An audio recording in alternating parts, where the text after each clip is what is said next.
सर्वेभ्यः नमो नमः। स्वागत है आपका आज की वाक्य निर्माण की कक्षा में। मैंने लास्ट वीडियो डाली थी उसमें आपको अस्ति, स्तः, संति के विषय में बताया था। अस्ति कोई एक वस्तु किसी एक के बारे में है, स्तः द्विवचन यानी कोई भी दो चीज़ें हैं, बहुवचन संति यानी बहुत सारी चीज़ें हैं। हमने वाक्य बनाए थे बालकः अस्ति, बालकः अस्ति क्योंकि बालक एक वचन है, अस्ति एक वचन है। बालकौ स्तः दो बालक हैं, बालकाः सन्ति बहुत सारे बालक हैं। संस्कृत में जैसे क्रिया का एक वचन, द्विवचन, बहुवचन होता है, कर्ता का भी एक वचन, द्विवचन, बहुवचन होता है। संस्कृत में आप ये नहीं कर सकते कि बालकौ अस्ति, बालकौ द्विवचन हो गया, अस्ति एक वचन हो गया।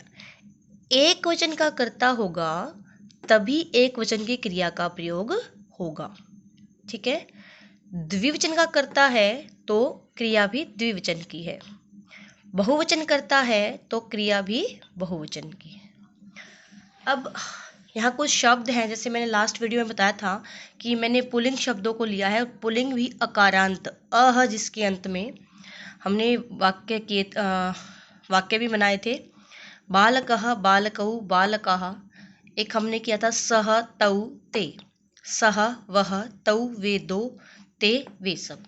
ऐसे कुछ शब्द और हमने किए थे। रामः, रामौ, रामः, रामः, रामौ, रामः। अश्वः, अश्वौ, अश्वः। जो ये शब्द मैंने यहाँ लिखे हैं, ये शब्द का एक वचन रामः, बालकः, अश्वः, वानरः, लेखकः, वृद्धः, रमेशः, छात्रः, सः, कः, शिक्षकः, ठीक है।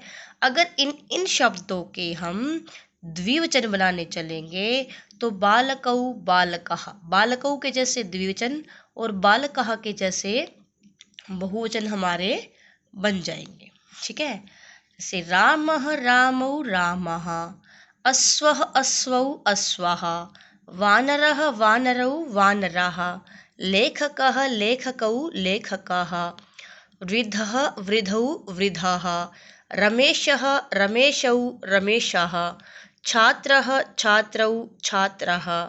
यहाँ पे सह तौ ते, और इसी तरह कह कौ के। फिर आगे है शिक्षकः, शिक्षकौ, शिक्षकाः। यानी सबके मैंने एक वचन लिखे हैं। अगर हम इनका द्विवचन और बहुवचन बनाने चलेंगे तो ये बालकौ और बालकाः के जैसे बन जाएंगे, ठीक है। फिर मैंने यहाँ पे कुछ क्रियाएं ली हैं और प्रथम पुरुष ऊपर लिखा है मैंने लट लकार, प्रथम पुरुष के बारे में बात कर रहे हैं। प्रथम पुरुष यानी कि थर्ड पर्सन, जो इंग्लिश में हम ही, सी, इट और जो भी नाम होता है, यही बात संस्कृत में है, लेकिन इसको हम प्रथम पुरुष कहते हैं, फर्स्ट पर्सन कह लीजिए यहाँ पे, ठीक है। और कोई भी नाम, ठीक है, प्रथम पुरुष में कोई भी संज्ञा या सर्वनाम जो है वो यहाँ आते हैं। हाँ, सर्वनाम में मैं और तुम प्रथम पुरुष में नहीं आते। ऐसा इंग्लिश में भी होता है कि आई फर्स्ट होता है, यू सेकंड पर्सन होता है और जो ही, सी, इट थर्ड पर्सन होता है। वैसे ही संस्कृत में थोड़ा सा उल्टा है कि ही, सी, इट जो है उनको प्रथम पुरुष कहते हैं, ठीक है। यू और यू जो आपका सेकंड पर्सन है वो संस्कृत में मध्यम पुरुष होता है, जो हम आगे वाली वीडियो में बात करेंगे जिसके बारे में। और अहम, आवाम, वयम यानी मैं, हम दो और हम सब, ये उत्तम पुरुष होता है, ठीक है। उत्तम, सबसे श्रेष्ठ मैं ही होता है। तो इस प्रकार से संस्कृत में बनाया गया है।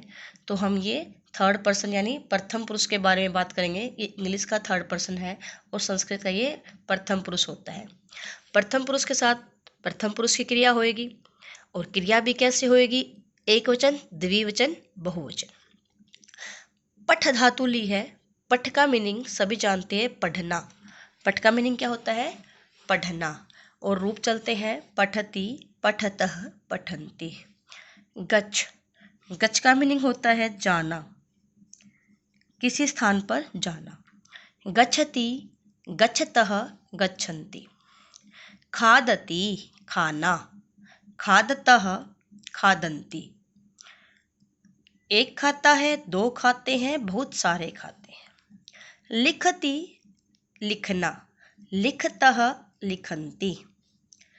हस्ति, हस्तः, हसन्ति। धावति, धावतः, धावन्ति। क्षम्यताम, क्षमा कीजिए। हसती, हंसना। धावती, दौड़ना। धावती में बच्चे कंफ्यूज होते हैं, तो धावती होता है दौड़ना, ठीक है, दौड़ लगाना। नमति, नमस्कार करना। नमतः, नमन्ति। एक नमस्कार करता है, दो नमस्कार करते हैं और बहुत सारे नमस्कार करते हैं, ठीक है।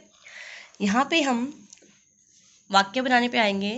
जैसे हमने बताया था उस दिन लास्ट वीडियो में था कि सह अस्ति, वह है। यहाँ पे मैंने क्वेश्चन बनाया है और ये क्वेश्चन मार्क नहीं है, क्षम्यताम, क्षमा कीजिए। सह क अस्ति, वह कौन है? सह शिक्षकः अस्ति, वह शिक्षक है, ठीक है। यहाँ पे कोई भी क्वेश्चन हो सकता है। सह क अस्ति, वह कौन है? सह वैद्य अस्ति, वह वैद्य है, डॉक्टर है। सह छात्रः अस्ति, वह छात्र है। सह वानरः अस्ति, वह वानर है। सह लेखकः अस्ति, वह लेखक है। सह वृद्धः अस्ति, वह वृद्ध है। तो ऐसे हम कौन, क का मीनिंग क्या हुआ? कौन, वह कौन है, ठीक है। अगर हम इसी का द्विवचन बनाएंगे तो सह की जगह हमने किया था उस दिन तऊ, तऊ, फिर यहाँ पे आ जाएगा कऊ, स्तः, वे दोनों कौन है। और अगर हम इसी का बहुवचन बनाएंगे तो ते, के, संति, वे सभी कौन है, ठीक है। तो ऐसे हम ये वाक्यों का एक वचन, द्विवचन और बहुवचन बना सकते हैं। फिलहाल हम सिर्फ एक वचन के बारे में बात कर रहे हैं, ठीक है। रामः गच्छति, राम जाता है। किस क्वेश्चन बनाए इसका? रामः कुत्र गच्छति, राम कहाँ जाता है। रामौ गच्छतः, दो राम जाते हैं। रामः गच्छन्ति, सभी राम जाते हैं। यहाँ पे इनमें से हम कोई भी शब्द ले सकते हैं, जैसे वृद्धः गच्छति, रमेशः गच्छति, छात्रः गच्छति, सः गच्छति, ठीक है। कोई भी शब्द हम यहाँ पे ले सकते हैं। गच्छति का मीनिंग जाना। वृद्ध हंसती, वृद्धा बूढ़ा हंसती, हंसता है, हंस रहा है। छात्रः लिखति, छात्र लिखता है। अश्वः धावति, अश्व घोड़ा दौड़ता है। वानरः कूर्दति, वानरः धावति, ठीक है। तो हम ऐसे करके अपने वाक्य बना सकते हैं। आप लास्ट में पूरे बोर्ड का स्क्रीन दिखाई दे रही है, आप ध्यान से एक बार देख सकते हैं। और कुछ समझ नहीं आ रहा है तो आप कमेंट कर सकते हैं। धन्यवादम।